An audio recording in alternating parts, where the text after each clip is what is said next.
Olá, eu sou o professor Cláudio. Vamos falar um pouco sobre a participação dos escravos na região do antigo norte de Goiás, hoje atual Tocantins.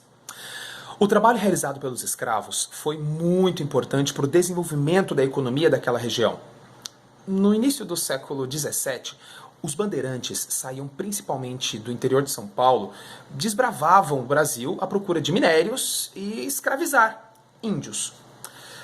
Essa questão indígena vai ser trabalhado em outro encontro.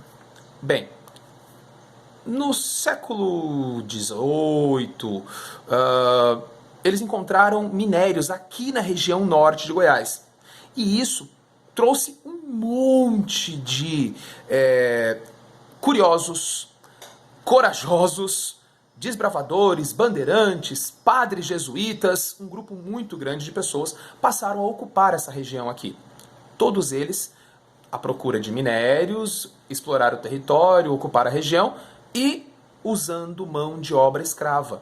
Afinal de contas, o trabalho escravo, a mão de obra escrava, era muito comum.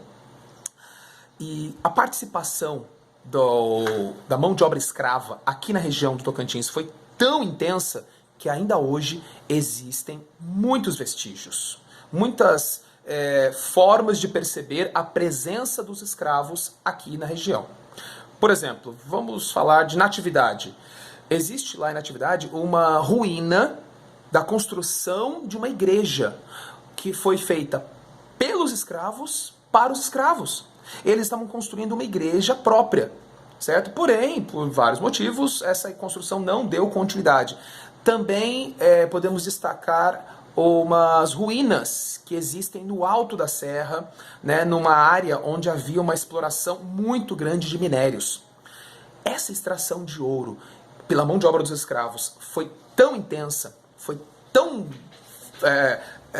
forte, que os portugueses, os jesuítas portugueses, trouxeram lá de Portugal uma técnica de trabalhar com o ouro chamada filigrana.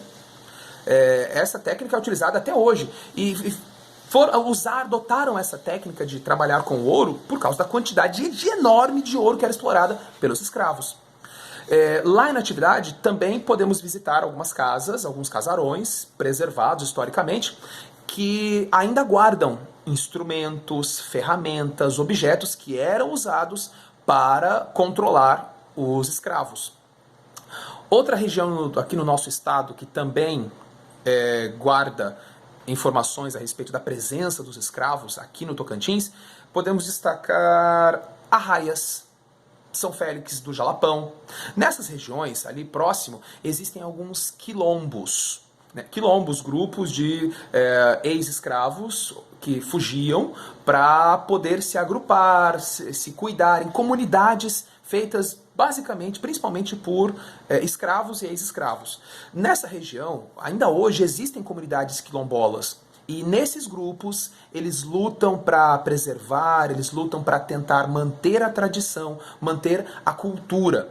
É muito importante nós procurarmos conhecer, ver esses grupos, porque lá nós podemos ver que a escravidão, ela existiu, ela foi presente na nossa região, no nosso estado, e existem pessoas que querem manter viva a memória, para que nós possamos saber como lidar com essa questão daqui para frente. As próximas gerações que estão sendo construídas, querendo acabar com esse preconceito, querendo acabar com essa exploração, precisa conhecer o que houve no passado. E existem esses grupos que ainda preservam essa memória.